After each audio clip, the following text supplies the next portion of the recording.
ఆరోగ్యం అంటే natural food. Nature మంత్ర ఇప్పుడే మీ ఇంటికి తెచ్చుకోండి. నమస్కారం, వెల్కమ్ టు ఐ డ్రీమ్. నేను మీ సంగీత. అద్దె ఇంట్లలో ఉంటున్నా కూడా మనకు రక్షణ లేదు అనేది ఇప్పుడు ఈ రోజుల్లో మనం మాట్లాడుకోవచ్చు. ఎందుకు అనంటే హైదరాబాద్లోని మధురా నగర్లో ఒక ఇన్సిడెంట్ జరిగింది. అద్దె ఇంట్లో ఉంటున్న వారికి బాత్రూమ్ హోల్డర్లో సీసీ కెమెరా పెట్టడం జరిగింది. ఇది ఒక పెద్ద సెన్సేషన్ అయిపోయింది. డిజిటల్ మీడియాలో కూడా తెగ వైరల్ అవుతుంది. ఎందుకు అంటే ఒక్కసారి మనం వివరాల్లోకి వెళ్ళినా, లేకపోతే ఎలాంటి సెక్షన్స్ అప్లికేబుల్ అవుతాయి, ఎలాంటి పనిష్మెంట్స్ ఉంటాయి, ఇవన్నీ మనం ఒకసారి ఈ వీడియోలో మాట్లాడుకుని, అదేవిధంగా ఓనరు ప్లస్ తర్వాత ఎలక్ట్రీషియన్ ఎవరైతే ఉన్నారో ఆ ఇద్దరి మీద కూడా వాళ్ళ అనుమానం అనేది వ్యక్తం చేయడం జరుగుతుంది. ఇద్దరి వర్షన్లో కూడా మనం మాట్లాడుకునే ప్రయత్నం అయితే చేద్దాం. ఇప్పుడు ఒక్కసారి మనము వివరాలు చూసేస్తే ఇందులో ఫస్ట్ సెక్షన్స్ ఏం అట్రాక్ట్ అవుతాయి అంటే, ముందుగా ఐపీసీ సెక్షన్స్, అదేవిధంగా ఐటీ యాక్ట్ కింద కూడా కేసులు ఫైల్ అయ్యే ఛాన్సెస్ ఉంటుంది. IT act 66E violation of privacy, అంటే వారు ప్రైవేటు టైంలో ఉండేవా కానివ్వండి, లేదు అనుకుంటే ఎవరికైనా ప్రైవేట్ స్పేస్కి సంబంధించినవి ఏవైనా సరే మనం డిస్టర్బ్ చేసినా, లేకపోతే వారిని ఏదైనా ఇబ్బంది పెట్టినా సరే ఈ కేసు అనేది అట్రాక్ట్ అవడం అనేది జరుగుతుంది. దీంట్లో వచ్చేసి 2 years వరకు కూడా జైలు శిక్ష విధిస్తారు. దాంతోపాటు ఫైన్ కూడా విధించే అవకాశాలు ఉంటాయి. కొన్ని సందర్భంలో రెండు కూడా అప్లికేబుల్ అవుతాయి. ఇక ఐపీసీ సెక్షన్ 354C, ఇది వచ్చేసి వారు ఏవైతే ప్రైవేట్ వీడియోస్ని వాళ్ళకు తెలియకుండా సీక్రెట్గా వాటిని రికార్డ్ చేయడము, వారి దగ్గర పెట్టేసుకోవడము, ఇలాంటివన్నీ చేస్తూ ఉంటారు. కాబట్టి ఈ సెక్షన్ అనేది అట్రాక్ట్ అవ్వడం జరుగుతుంది. దీంట్లో 3 years వరకు కూడా జైలు శిక్ష ఉంటుంది. దాంతోపాటు 2 లక్షల వరకు కూడా జరిమానా విధించే అవకాశాలు ఉంటాయి.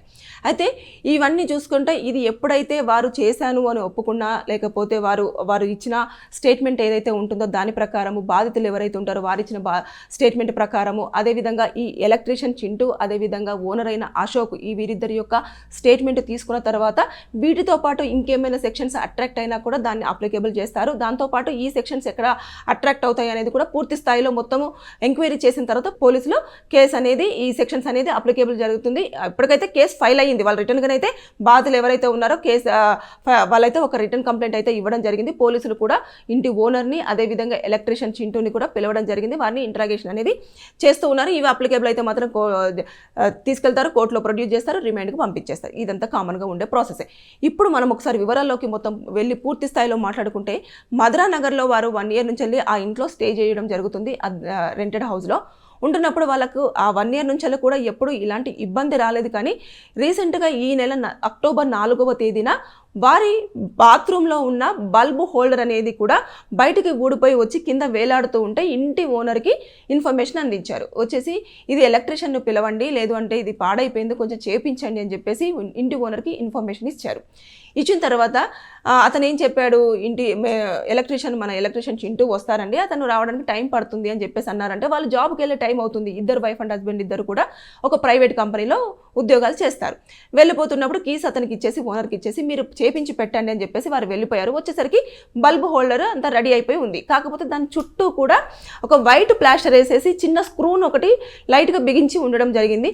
సర్లే వర్క్ అయితే చేసి పెట్టారు కదా అని చెప్పేసి వారు కూడా పట్టించుకోలేదు. కానీ అక్టోబర్ 13వ తేదీన మళ్ళీ ఆ హోల్డర్ అనేది, ఆ ప్లాస్టర్ ఊడిపోయి కిందికి వేలాడుతూ ఉండడంతో తన ఎవరైతే ఇంట్లో రెంటెడ్ హౌస్లో ఉంటున్న వైఫ్ ఉందో ఆవిడ భర్తకు చెప్పడం జరిగింది. భర్త దాన్ని తీసుకొని వెళ్ళి ఇంటి ఓనర్కి చూపించారు.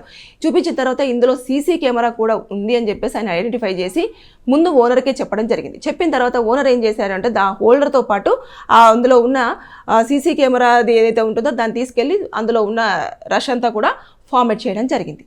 ఎందుకు ఫార్మేట్ చేశారు అనేది ఒక క్వశ్చన్ మార్క్. అదేవిధంగా ఇప్పుడు ఇన్ఫర్మేషన్ ఇచ్చిన వెంటనే ఎలక్ట్రీషియన్కి కాల్ చేసి, లేదంటే ఇతను కంగారు పడుతూ అరే అలా ఎలా జరిగింది ఇలాంటివన్నీ ఏం మాట్లాడలేదు. బాధితుల ఆవేదన ఏంటనంటేను, ఇంటి ఓనర్కి ఇన్ఫర్మేషన్ ఇచ్చినప్పుడు అతను ఆ హోల్డర్ని తీసుకెళ్ళి లోపలికి తీసుకెళ్ళి ఆ సీసీ కెమెరా తీసుకెళ్ళి అందులో ఉన్నదాన్ని మొత్తం ఫార్మేట్ చేయడం జరిగింది, ఇందులో ఏమీ లేదని చెప్పేసి చెప్తున్నారు, అతని మీద అనుమానం ఉంది అని చెప్పేసి. దాంతోపాటు ఎవరైతే ఎలక్ట్రీషియన్ చింటూ వచ్చారో చింటూ మీద కూడా మాకు అనుమానం ఉంది అని చెప్పేసి వారు వ్యక్తం చేస్తూ ఒక కంప్లైంట్ రాశారు. అయితే మనం ఇప్పుడు ఒక్కసారి డివైడ్ చేసి చూస్తే, ఇప్పుడు ఇంటి ఓనరు అశోక్, అదేవిధంగా ఎలక్ట్రీషియన్ అయిన చింటూ విషయం పరంగా మనం ఒకసారి ఆలోచిస్తే, ఎలక్ట్రీషియన్ ఎలక్ట్రీషియన్ ఎప్పుడైతే పిలిచారో వచ్చి దాన్ని హోల్డర్ని ఫిక్స్ చేసినప్పుడు అతను పర్ఫెక్ట్ వర్క్ చేస్తాడు కాబట్టి ఎలక్ట్రీషియన్ అయినప్పుడు దాన్ని చేసి వెళ్ళిపోయిన తర్వాత దాంట్లో పెట్టినప్పుడు ఆ ప్లాస్టర్ వేయాల్సినంత అవసరం అతనికి white colour double gum tape లాంటి ఒక ప్లాస్టర్ ఉంటుంది చూడండి, అలాంటిది వేశారు. సో దాన్ని వేసి ఒక స్క్రూ మాత్రమే బిగించాల్సినంత అవసరం లేదు అని చెప్పేసి ఒక వాదన వినిపిస్తుంది, అంటే అతని యాంగిల్ నుంచి వెళ్ళి.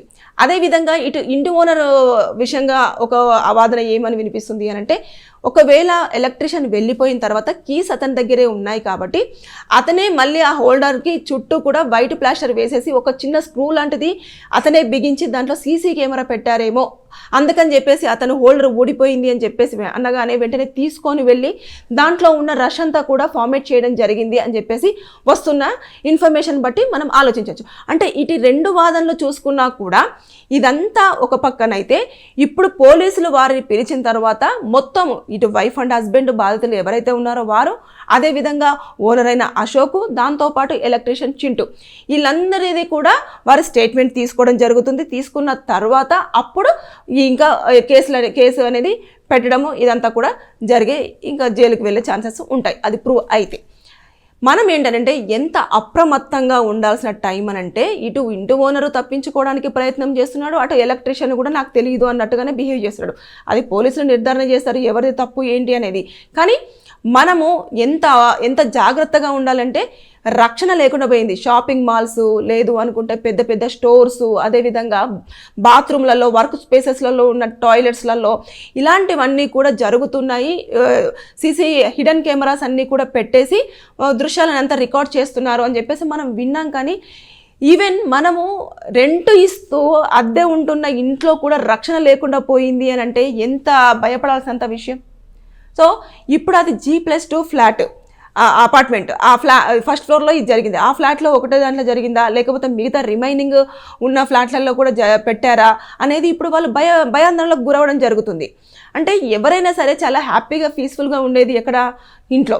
ఆ ఇంట్లో కూడా ఇప్పుడు పీస్ఫుల్నెస్ లేకుండా ఎవరో రికార్డ్ చేసుకొని దాన్ని ఎక్కడ చూస్తున్నారో, ఏం చేస్తున్నారో, ఎలాంటి పబ్లిక్ ప్లేసెస్లోకి ఆ వీడియోస్ అన్ని వెళ్తూ ఉంటాయో అనేది కూడా తెలియదు. అది కూడా బాత్రూంలో పెట్టడం అనేది ఎంత దారుణం.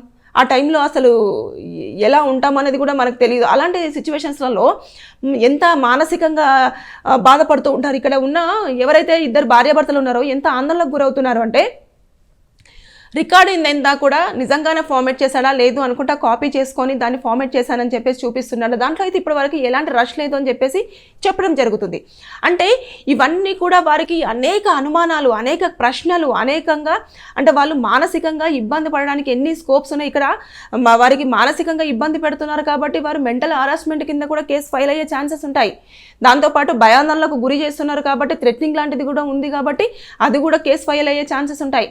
ఇప్పుడు ఇక్కడ చూసేసుకుంటే చాలా కేసెస్ చాలా సెక్షన్స్ కూడా అట్రాక్ట్ అయ్యే ఛాన్సెస్ కనిపిస్తూ ఉన్నాయి. ఎందుకంటే ఇక్కడ పోలీసులు అడిగే క్వశ్చన్స్కి వాళ్ళు ఇచ్చే ఆన్సర్స్ని బట్టేసి, ఇక్కడ వీళ్ళు ఇచ్చే స్టేట్మెంట్ని బట్టేసి, బాతులు ఇచ్చే స్టేట్మెంట్ని బట్టేసి కేసులు అట్రాక్ట్ అవుతాయి. కానీ ఏదేమైనా సరే కానీ మనం ఎక్కడో వినడం కాదు, ఇంట్లో కూడా మనకు రక్షణ ఎక్కడ పోతుంది, డబ్బులు ఇచ్చి మరి మన ప్రైవేట్ స్పేస్ అంతా కూడా వేరే వాళ్ళ చేతిలోకి వెళ్ళిపోతుంది అని చెప్పేసారంటే ఎంత దారుణమైన సిచ్యువేషన్. సో దయచేసి ఎవరైనా రెంటెడ్ హౌస్లలో ఉంటున్న వాళ్ళు జాగ్రత్తగా ఉండాల్సిన టైం వచ్చేసింది. లేదా ఇల్లు రెంట్కు తీసుకోవాలి అనుకుంటున్న వాళ్ళు కూడా ప్రతిదీ క్షుణ్ణంగా పరిశీలించుకొని అక్కడ మనం సేఫ్గా ఉంటామా లేదా అని చూసుకున్న తర్వాతనే మీరు ఆ ఇళ్లలోకి అద్దెకి వెళ్ళండి. దాంతోపాటు ఇప్పుడు ఒకవేళ అద్దెకు ఉంటున్న వాళ్ళు కూడా మీరు అన్నీ ఒకసారి చెక్ చేసుకొని పెట్టుకోండి. ఎవరి బుద్ధి ఎలా ఉంటుందో కూడా మనం ఎస్టిమేషన్ వేయని సిచ్యువేషన్లో ఉన్నాము కాబట్టి దయచేసి ఇలా చేయండి. ఇక దాంతోపాటు ఏదైనా మనకు ఇంట్లో రిపేర్ వర్క్ వచ్చింది అని అంటే మీరు దగ్గరుండి ఆ వర్క్ చేయించుకునేలాగా ఒక టైం ఇవ్వండి. అంతేకాని మీరు ఎవరో చేతిలో పెట్టేస్తే ఇలాంటిదే మన టైం అంతా, మన తెలియని జీవితం, మన లైఫ్ అంతా, ప్రైవేట్ లైఫ్ అంతా కూడా వేరే చేతుల్లోకి వెళ్ళేసి అది ఏ రకంగా మనకు బ్లాక్మెయిల్గా థ్రెటనింగ్ ఇస్తుందో, లేకపోతే ప్రైవేట్ ప్లాట్ఫామ్స్ మీదకి వెళ్ళేసి మనము ఆ నవ్వుల పాలు అవుతామా లేదా అనేది కూడా తెలియని సిచ్యువేషన్. కొంతమంది ఇలాంటివి విన్న వెంటనే వాళ్ళు మానసికంగా ఇబ్బంది పడిపోయి సూసైడ్స్ అటెంప్ట్ చేసుకుంటారు. అమ్మో మరి నేను బాత్రూంలో ఏం చేశాను, ఆ టైంలో ఏం చూశాడో అని చెప్పేసి అవమానంతో తట్టుకోలేక సూసైడ్ చేసుకునే వాళ్ళు కూడా చాలా మంది ఉంటారు. కాబట్టి ఇవన్నీ జరగకుండా ఉండాలి అంటే మనం అప్రమత్తంగా ఉండాలి, మనం జాగ్రత్తగా ఉండాలి, ఎవరిని నమ్మకుండా మన సేఫ్టీ మనమే చూసుకోవాలి. కాబట్టి ఎవరైనా సరే ఇంట్లలో అద్దెకు వెళ్తున్నా, లేదంటే షాపింగ్ మాల్స్లోనైనా, లేకపోతే రెస్టారెంట్స్లోనైనా, హోటల్స్లోనైనా ఎక్కడైనా సరే ఇలాంటివన్నీ చాలా వరకు జరుగుతున్నాయి. వీడియోస్ కూడా బయటికి పాస్ అవుతూనే ఉన్నాయి. దాంతోపాటు అవేర్నెస్ కూడా చాలా వరకు ఇస్తూనే ఉన్నారు. అయినప్పటికీ కూడా మనం ఎక్కడో ఒక కాడ చిన్న నిర్లక్ష్యంతో ఇలాంటివన్నీ చోటు చేసుకుంటున్నాయి. ఇక మీకు అర్థమైంది కదా, మనము ఉంటున్న ఇంట్లో కూడా మనకు రక్షణ ఉండకుండా పోయింది, రక్షణ ఉండదు అనేది మనకు ఒక న్యూస్ వచ్చింది. కాబట్టి ఇక మీదట అప్రమత్తంగా ఉండాల్సిన టైం వచ్చేసింది. జాగ్రత్త పడండి, మీరు జాగ్రత్తగా ఉండాల్సిందే. Be alert. Thank you.